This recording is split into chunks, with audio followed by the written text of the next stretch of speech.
Hello, welcome to a summer between-season bonus episode of Origin Story. I'm Dorian Linsky. And I'm Ian Dunn. As you hopefully know, on this podcast, we examine ideas, terms, figures, events from history, and talk about how they inform discourse today and what they tell us about politics.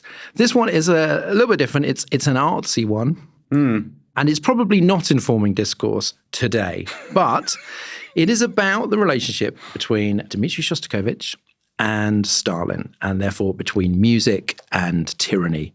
And Shostakovich died on the 9th of August 1975, so it is the 50th anniversary of his death. And this was a story that I started investigating for a piece for Jewish Renaissance, and there was so much in it that I thought, actually, this would be a really good origin story because it reveals so much about the wider issues involved. Is maybe the archetypal story of the relationship between an artist and a dictator, and how you solve that problem of creating and maintaining some kind of freedom and integrity in a dictatorship.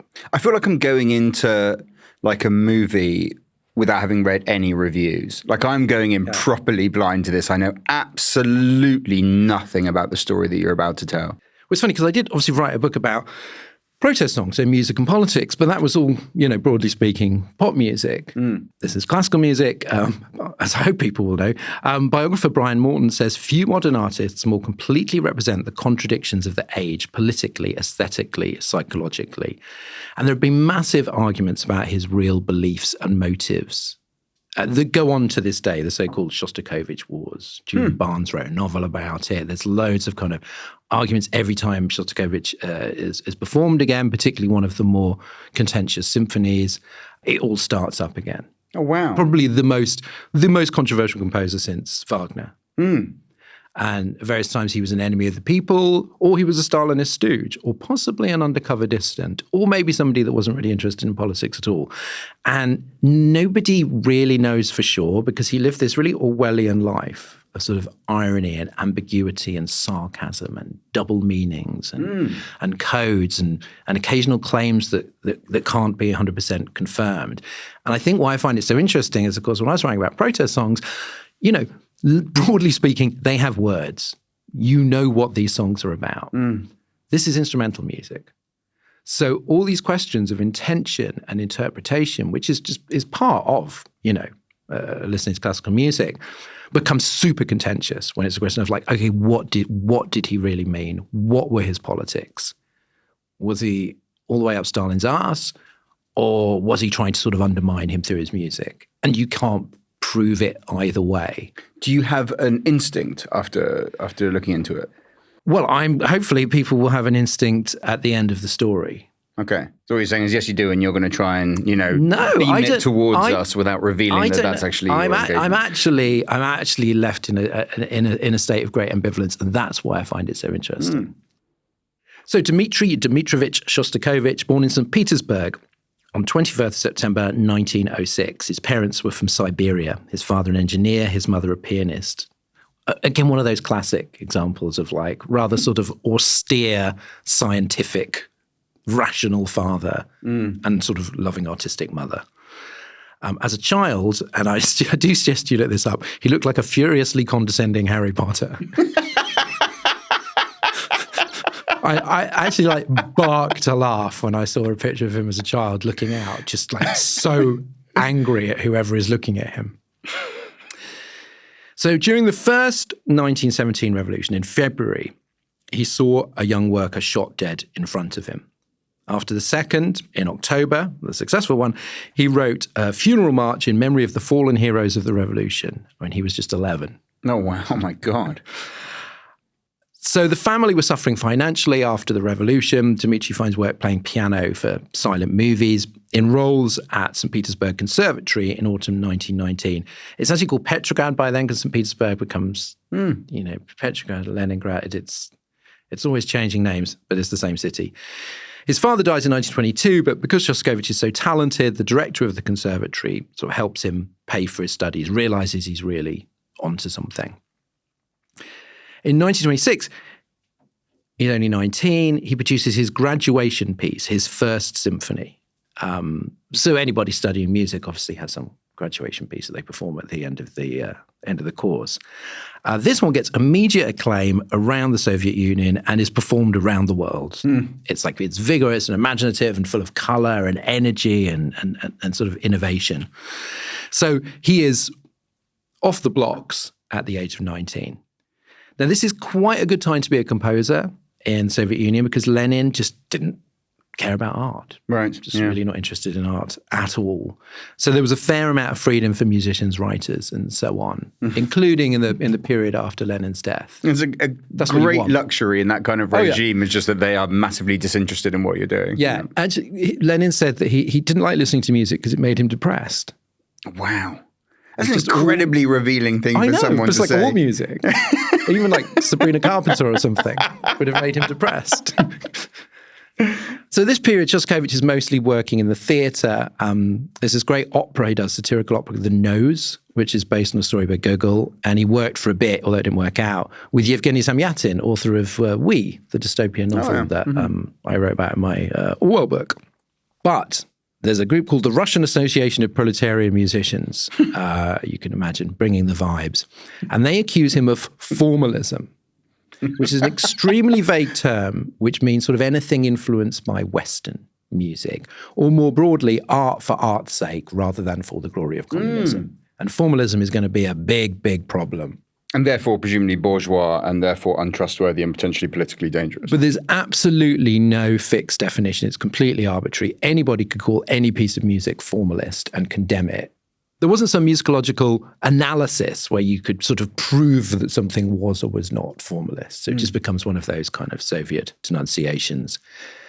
1928 is the start of Stalin's first 5-year plan, and he needs to accompany this with an assault on degenerate Western art. Now, the problem is that Stalin fancied himself quite the aesthete. So he wanted music, painting, literature, theatre, cinema to reflect his own taste, which he believed represented the true taste of the Soviet people. And apparently he had a collection of discs on the sleeves of which he'd sort of scribbled his own commentaries. So he's sort of amateur music critic. Whether he actually liked music... This is one of the reasons you've taken against him so badly. You're like, just get back in your lane, Stalin. It's like, you're good at the dictating. Leave the reviewing to us. And Shostakovich basically doesn't actually believe that Stalin liked or understood music at all. So in his memoir testimony, which we will come to later because it's really important, Shostakovich says, tyrants like to present themselves as patrons of the arts, but tyrants understand nothing about art. Why? Because tyranny is a perversion and a tyrant is a pervert. Interesting. And he thought that Stalin basically just didn't get music or indeed any art. So there's this first sort of doctrine, the doctrine of Soviet modernism, which is not like Western modernism, which is obviously awful and destructive. This is around the time he declares writers should be engineers of human souls. It's quite a famous quote. And various forms of music are banned, jazz, the tango, and the foxtrot. It's quite explicitly racist, right? Like music associated with Black Americans. So basically, Soviet critics thought directness was good and ambiguity was suspect, like Noel Gallagher. Yes, that makes sense. Yeah. But the catch is that all instrumental music is ambiguous. So a writer would know what had got them into trouble. It's this sentence, it's this paragraph, it's this character. A composer never would. It was completely nebulous. So that thing that people talk about life under totalitarian regime, where it's like you're moving through a fog and you don't really know what the rules are. So you don't know when you're breaking them and you don't know what crime you're meant to have committed. That was the state for Soviet composers. Yeah. And that even when they were doing well and winning prizes and being acclaimed, they all thought that they were just like one piece away from being denounced as formalists. And even the real suck-ups got into trouble. So there's this party loyalist called Alexander Mosolov, and he wrote this turgid opera called The Dam, which was about the building of a dam. Right. And it seemed like exactly what Stalin wanted, but it was cancelled because it did not meet the demands of the day and the construction of the collective farms was not accurately depicted. In an opera. Are you meant to be accurately depicting the construction of collective farms? Yes, you are. So Shostakovich is playing this kind of quite a clever game It's sort of one for me, one for the state. So his second symphony is dedicated to the October Revolution. So that's good. He writes propaganda pieces for the movies. There's a Song of the Counterplan written for a film denouncing saboteurs in a factory. Haven't seen it. Becomes a patriotic anthem. And he says, look, music with words is much easier because people know what it is about and they can't get angry with you, basically. But he's also writing these quieter, more conventional so-called interior works to keep himself alive as an artist. And this is a game he basically plays for the rest of his life. So the thing that really gets him into trouble for the first time is an opera he spent 3 years working on called Lady Macbeth of Mtsinsk District, based on a Nikolai Leskov story of a woman whose affair turns her into a murderer. There's actually a really good film based on it, Florence Pugh's first starring role, called Lady Macbeth. He calls it a tragedy satire because it's ambiguous, about both the protagonist and the society she lives in. You know, is she justified in the killings? Who's being satirized here? Who's the tragic figure? It's quite sort of slippery in that sense. Premieres in Leningrad on the 22nd of January 1934, performed all around the world again. It basically makes him the country's leading composer. He has this amazing ability to just become the biggest thing in the country with one work. Everything great for 2 years. Things go wrong on the 26th of January 1936 when Stalin and some of his leading officials, including Molotov, the future foreign secretary counted in the appeasement episodes, and party secretary Andrei Zhdanov, go to see Lady Macbeth at the Bolshoi in Moscow, and they sit in a special box, and Stalin hides behind a curtain so nobody can see him. And Shostakovich has been ordered to attend the performance, and he keeps nervously looking up at the box, but of course Stalin is behind the curtain. And then disaster strikes somewhere between the second and third act, and they leave before the end, and nobody ever knows why. And Shostakovich is like, I'm fucked. Oh my God. Just because they've left. 2 days later, he receives what I think is generally considered the most consequential bad review in the history of music criticism. In Pravda. It's only 600 words long. It's called Muddle Instead of Music.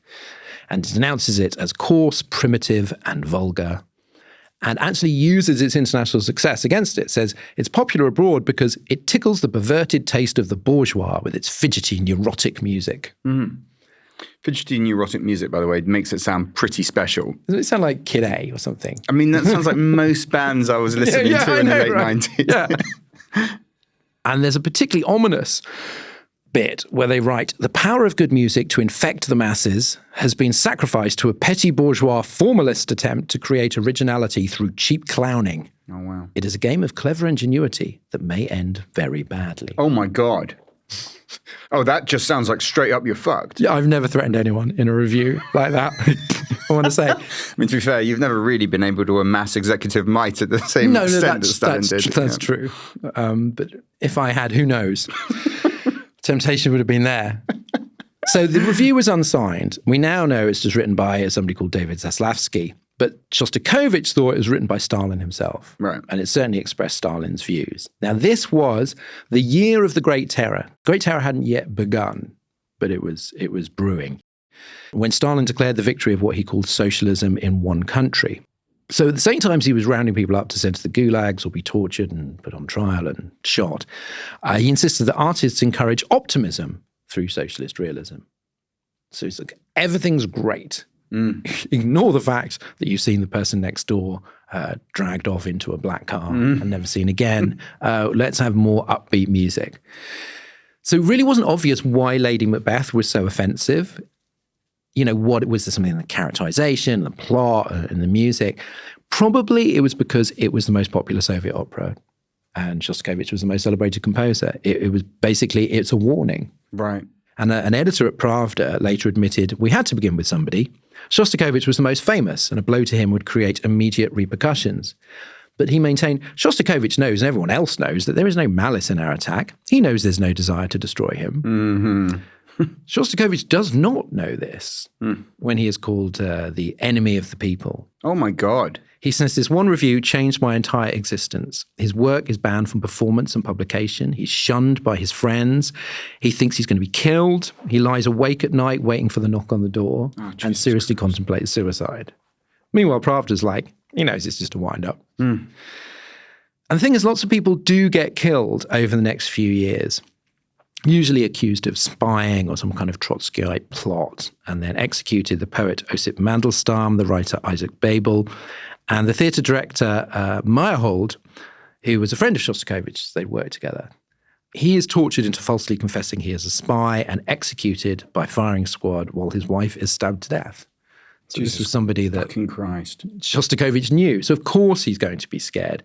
Shostakovich himself is interrogated about being involved in a plot to assassinate Stalin, which he obviously wasn't, but then gets off the hook when his interrogator is himself arrested and accused of being a traitor. It is a bit Death of Stalin, this stuff. 1936, little side note, this is also when Sergei Prokofiev returns home to the Soviet Union from Paris, because he's a real loyal communist. And he's like, I'll be fine there. He's sort of ruthless and vain and sycophantic. He comes out of this like very, very badly. I like some of his music, but nobody seems to like him. Right.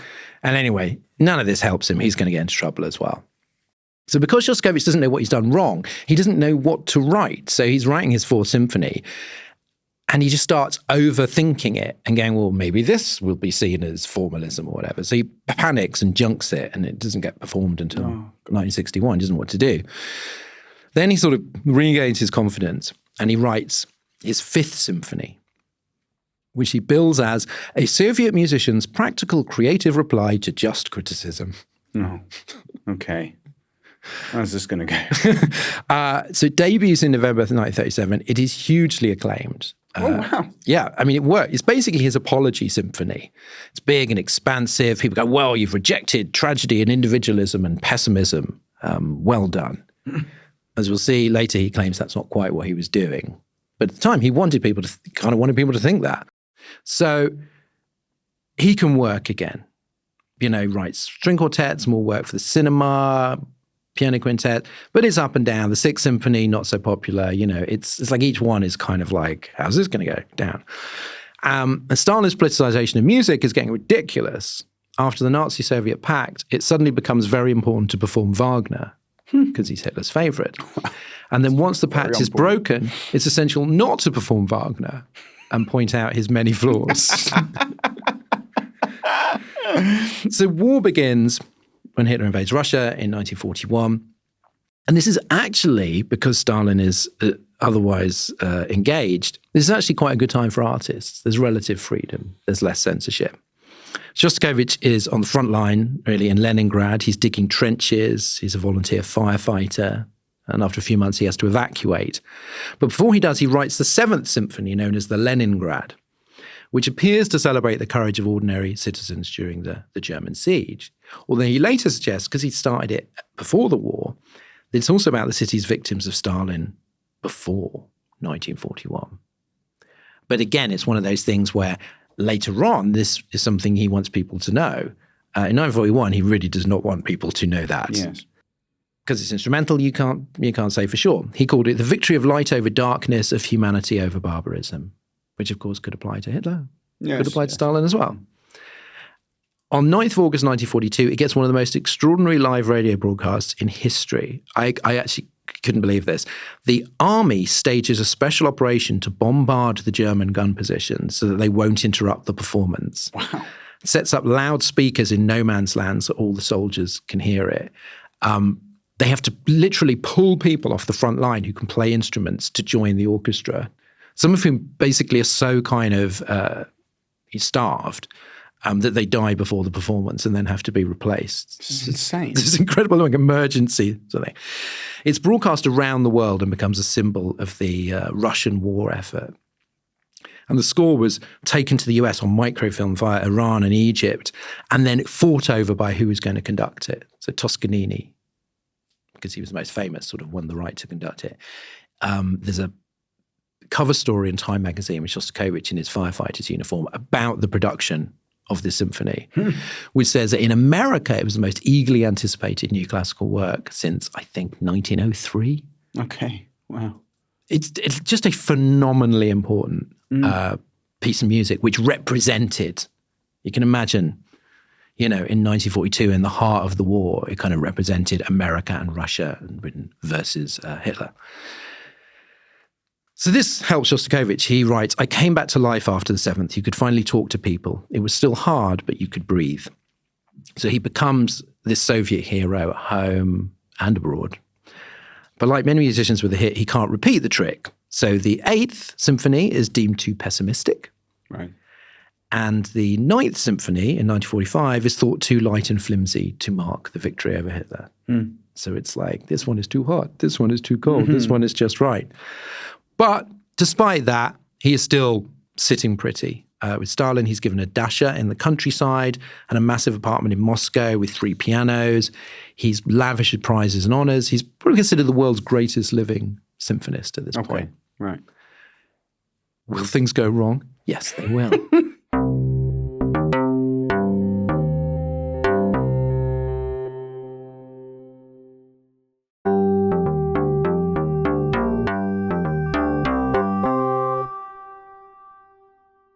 So, war over, you can crack down on art again. 1946, Zhdanov, who attended that performance of Lady Macbeth, starts denouncing writers again. He starts with literature and cinema, the poet Anna Akhmatova. He cancels a film by Eisenstein. Eisenstein, I think you could tell a similar story here without his kind of push and pull relationship with Stalin, making propaganda sometimes and then getting into trouble at others. Then he turns to music. This is the so-called Zhdanov doctrine. Now, Zhdanov was known as the pianist because he could play a bit of piano and thought he was an expert.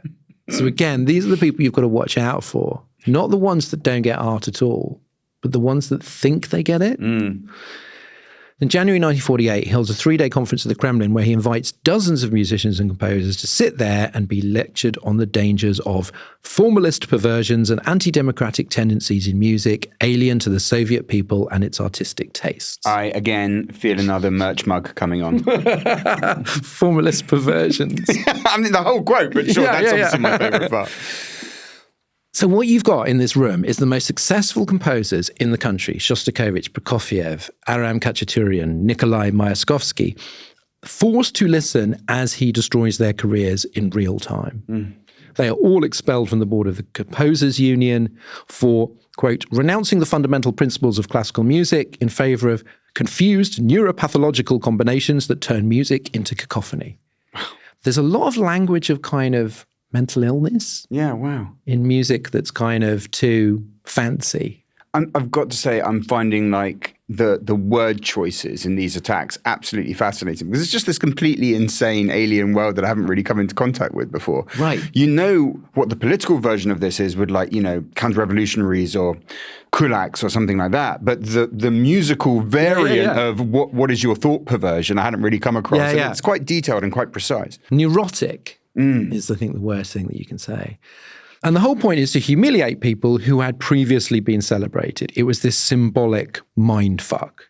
So what Stalin would do is he'd heap these people with prestige and luxuries, them knowing that it can be snatched away. And if you can hit the elite, then you send the message that nobody is safe. Right. Literally, the night before this conference, Prokofiev was at a dinner where he had been awarded a prize as the people's composer. Then the next day, it's like, oh no, now you're an enemy of the people. So here's a composer, Moshe Weinberg. Everyone, famous or not, was afraid in the 40s and 50s. It didn't matter if you were a cobbler or a renowned composer. Everyone was terrified. So the one bit of good news here is that Zhdanov, who was actually tipped as Stalin's successor, dies of a heart attack. Hooray! But his decree stays.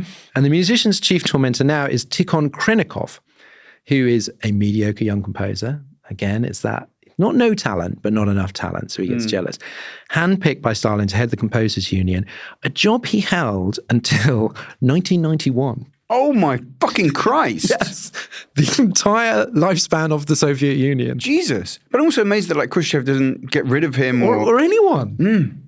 So Khrennikov later claimed that when he was offered the job, he sobbed all night to his wife, but he couldn't defy Stalin. He also insisted that he did more to protect musicians than anyone else would have done because he genuinely liked them.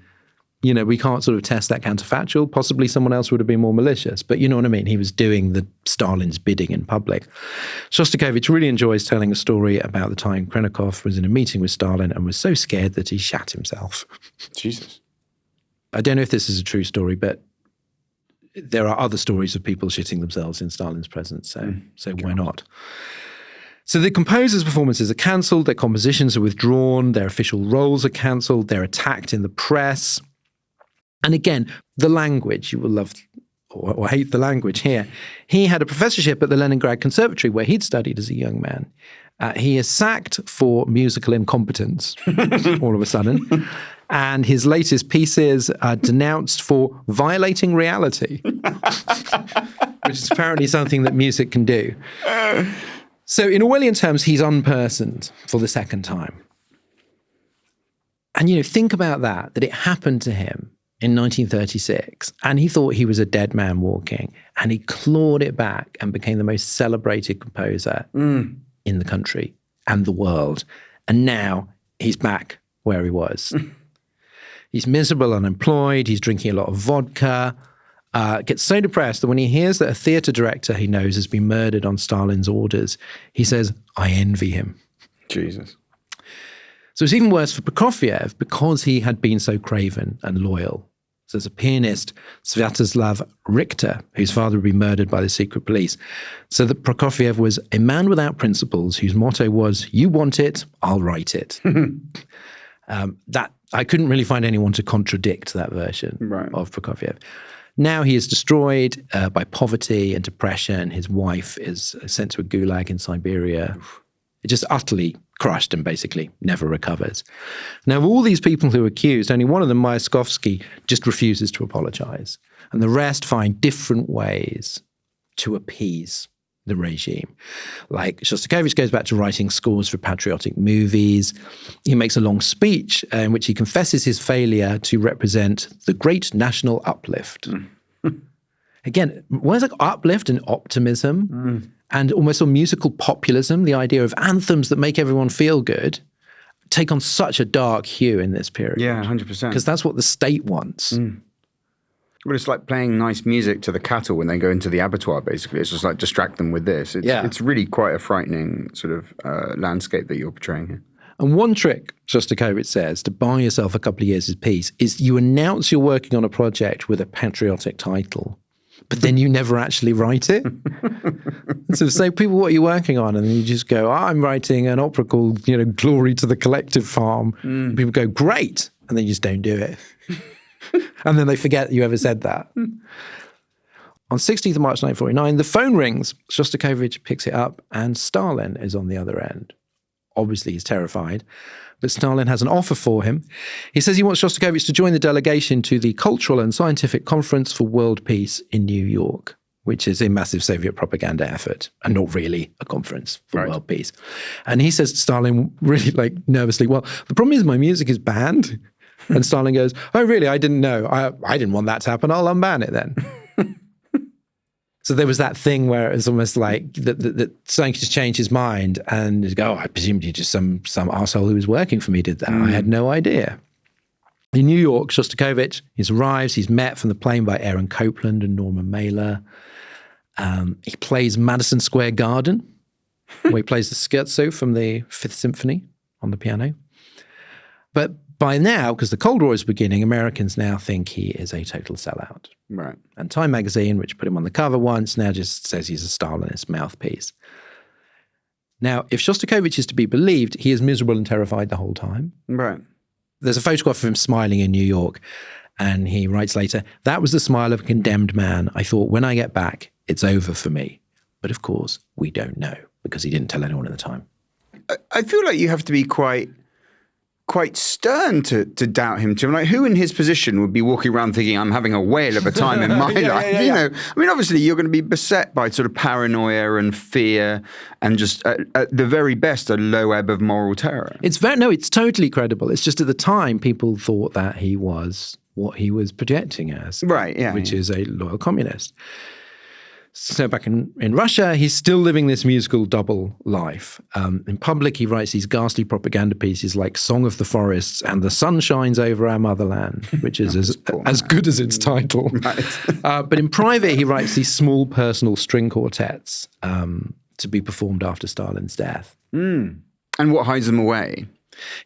Some of the more personal pieces get performed, others are sort of held back. It's like this is what's keeping him alive as a composer while he's writing this absolute fucking dreck for Stalin. And this is the Julian Barnes novel I mentioned, The Noise of Time. The Noise of Time, what it means is basically the pressure of history and of politics.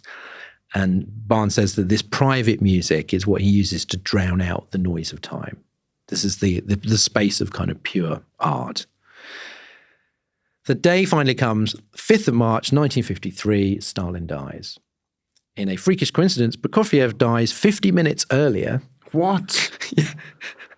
That poor guy, fucking hell. Completely eclipsed. Pravda doesn't even mention his death for another 5 days. And he's just completely erased by Stalin in death, as in his later life. Oh my God. This year is when Shostakovich finishes and stages his 10th symphony, which is the most sort of hotly debated of them all, because what does it mean? So Khachaturian, the composer I mentioned, he calls it an optimistic tragedy infused with a firm belief in the victory of bright life-affirming forces. Okay.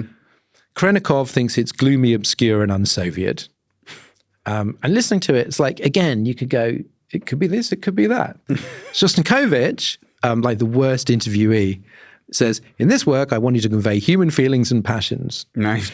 Thanks. Okay. That's good. Not robot or animal passions. So 1956 is his 50th birthday. He's awarded the Order of Lenin. He's being, fully rehabilitated. In 1958, as part of Khrushchev's de-Stalinization process, the Central Committee revokes its condemnation of formalism and pardons the composers. That's all. Sorry about that. Hope we didn't destroy anybody's life. But all these years of fear and compromise have diminished Shostakovich. Also, he's just lost both his wife and his mother. And his next 2 symphonies, which are dedicated to the 1905 revolution and to Lenin, not his best. Right. And it's in 1960, weirdly, that he finally joins the Communist Party.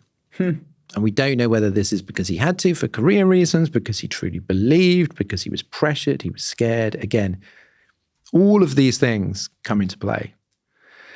But even now, he's not out of the woods because he makes another mistake. His 13th symphony is based on a series of poems, one of which is about the Nazi massacre of Jews at Babi Yar in 1941. This is seen to imply that anti-Semitism is a problem in the Soviet Union. Don't talk about the massacre of Jews because that's raising anti-Semitism, which of course it was, but you couldn't say that it was. Right. So it's almost cancelled, but what the state does is it allows the premiere, which goes off really well, make sure it isn't reviewed or performed again. So it's like, oh, we didn't ban it.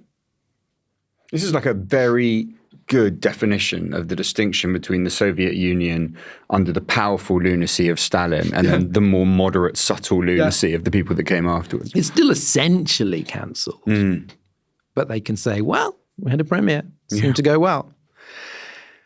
And then, his later years, he's immediately denouncing these famous dissidents like Solzhenitsyn. Oh, fuck. Even though he kind of privately admires them. Oh, fuck. And this is horrible. He gets really self-hating, gets drunk on vodka and have these long, horrible rants to his mate. In one, he says, I am scared to death of them. You don't know the whole truth. From childhood, I've been doing things that I wanted not to do.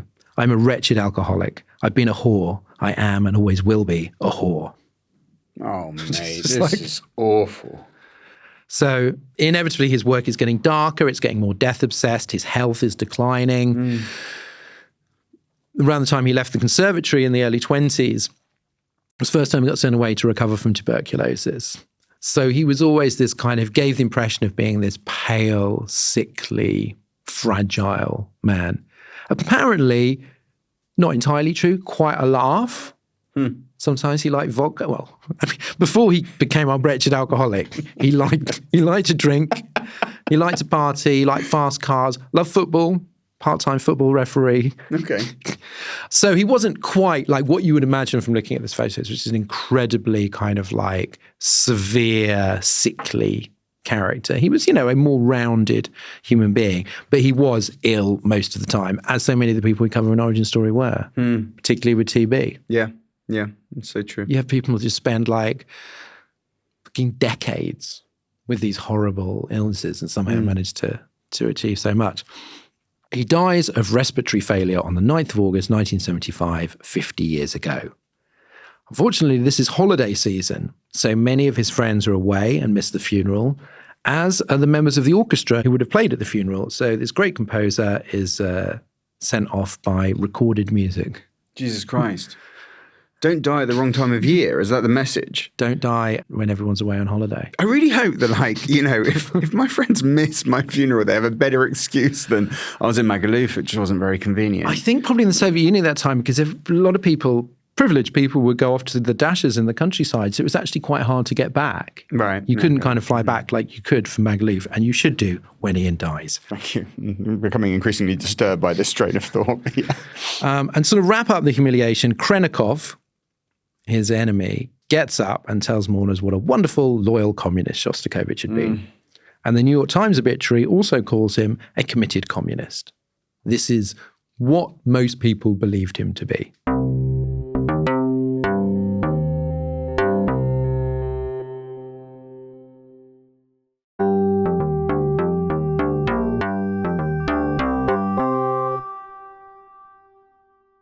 Now, things get complicated after his death. There's a very spicy twist. So in 1979, a music journalist named Solomon Volkov publishes testimony, which he claims is Shostakovich's autobiography, dictated to him in the composer's final years. Right, and all the bits that you've been saying of he later said he felt terrible in New York, that's all comes from this. That's exactly right, his quotes.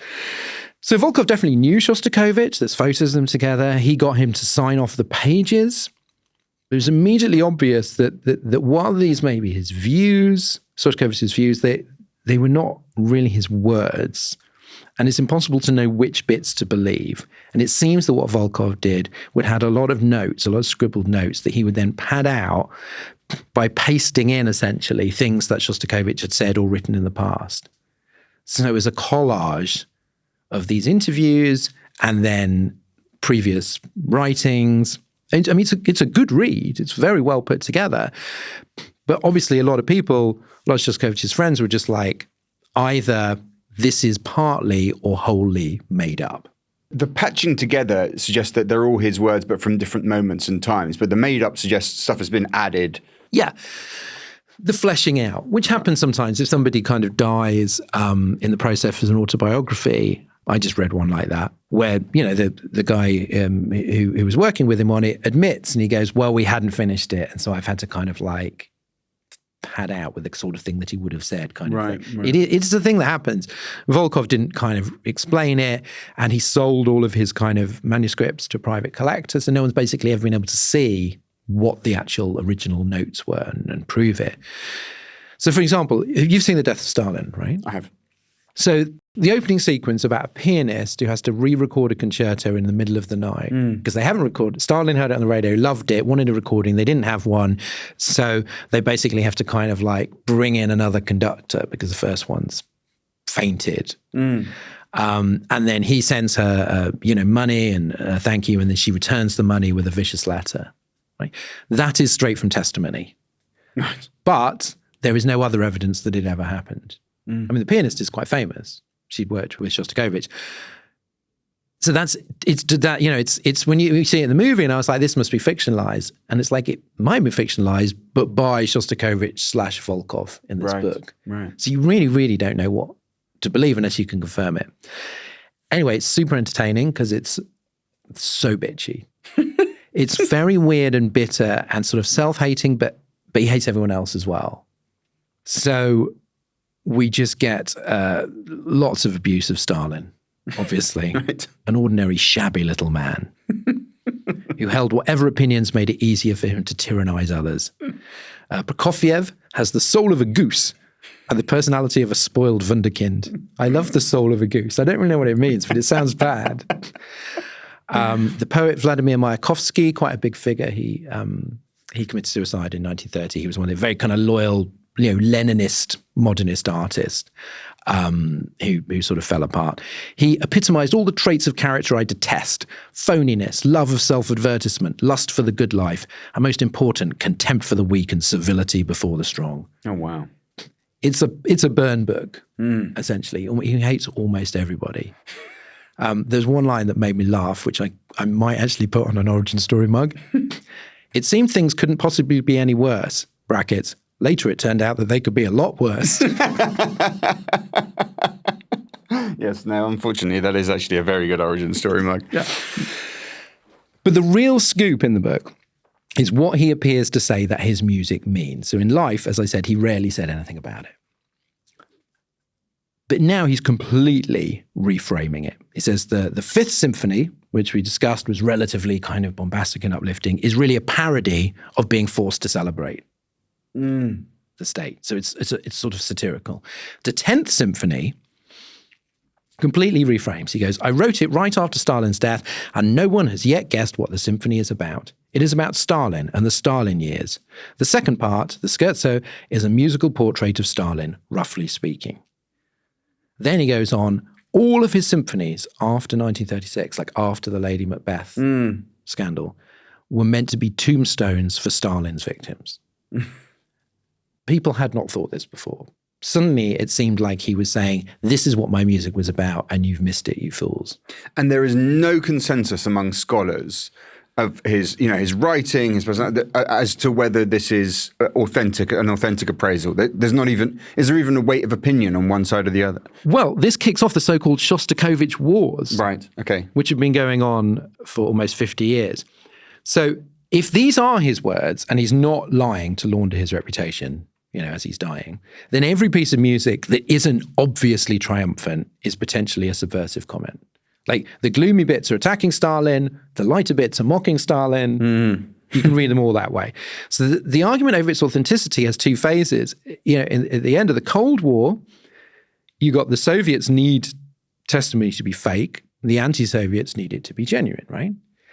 These days, it's more about Shostakovich's own reputation among his fans. Was he a secret dissident?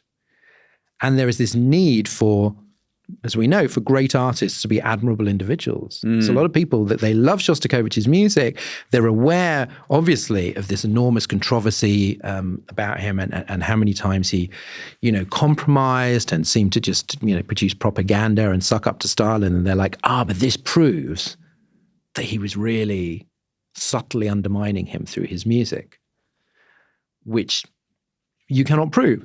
So when I was writing this piece about it, I asked Michel Krylaz, who wrote a great book called The Sound of Utopia, Musicians in the Time of Stalin, what you asked me, basically, like, what do you think the truth is? He goes, we still don't know what really went on in his mind. The stories are contradictory. Was he lying in his memoirs, or was he really explaining it? It's like, nobody knows, sorry. But that, to me, is what makes the story so interesting. Because in Krylaz's book, basically what comes across is that everybody's working from some combination of genuine patriotism. So many of them, they did love Russia, whatever they thought of communism and Stalin. Personal ambition, the need to be, for your music to be heard and performed, but also, the laurels and the money that you get with it. Vanity and constant fear. So there's a conductor who told Krylaz, Shostakovich was always afraid, even though his life was ostensibly successful and privileged and was showered with prizes. He had to maneuver through the system and was good at it. So that's the thing, what you were asking about New York. It's like, well, surely he was scared. And it's like, yeah, no, I'll bet he was. But it's about how you behave under fear and how we judge people who live under that regime. So Krylaz said, the terror system was so enormous that everybody was afraid of everybody. We are living in a free country. For us, it's easy to be moral, yes, but quite. We never know how we would have acted in a dictatorship. Yeah. Although I can think of at least 7 columnists that I think would furiously denounce whoever the hell you told them to and we were taking over here. I'm interested to see which musicians would.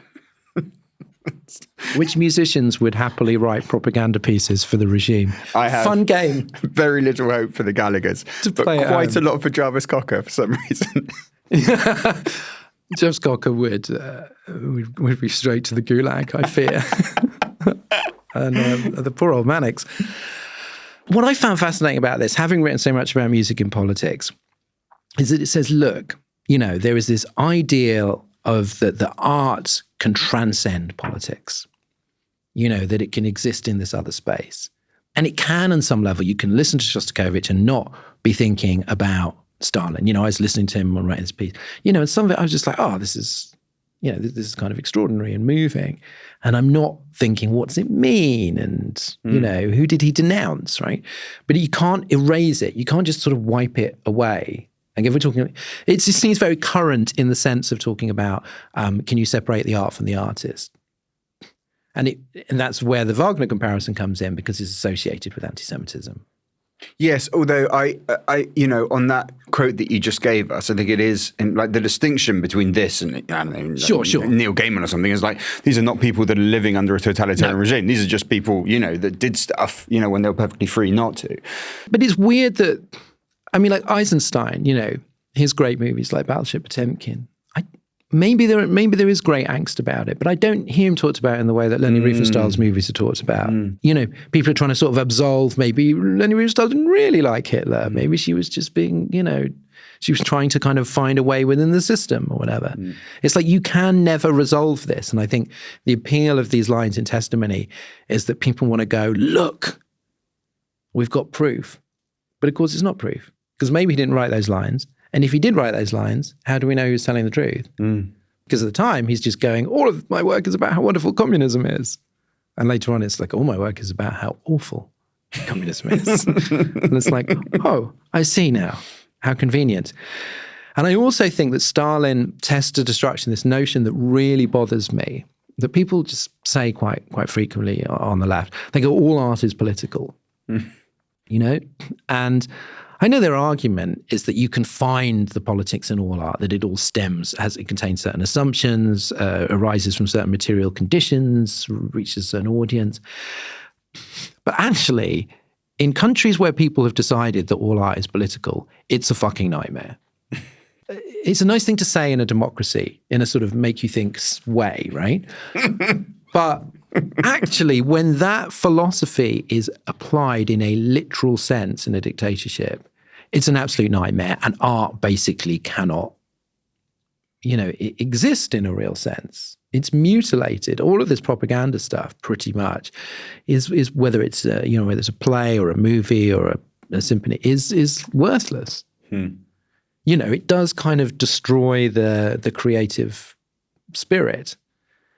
And then you think, okay, well, if art has to conform to this political doctrine, in what sense is it really art? How much of the creator's, spirit is in there? If we're talking about intention, well, they don't have an intention. They basically, their intention is just whatever the regime wants. Well, and also what's disturbing about it is the implication. And it's only an implication. I mean, you don't have to follow this, but it would be that your evaluation of this piece of art should really follow from what its political implications are.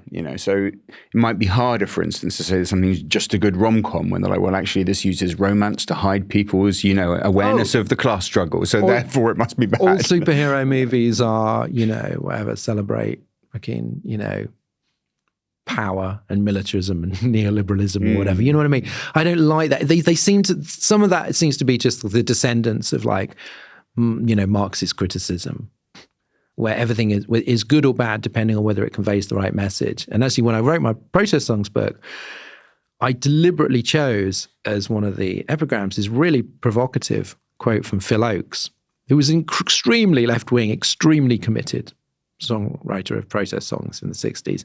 And he said, I would rather listen to a good song in favor of segregation than a bad song against segregation. Oh, wow.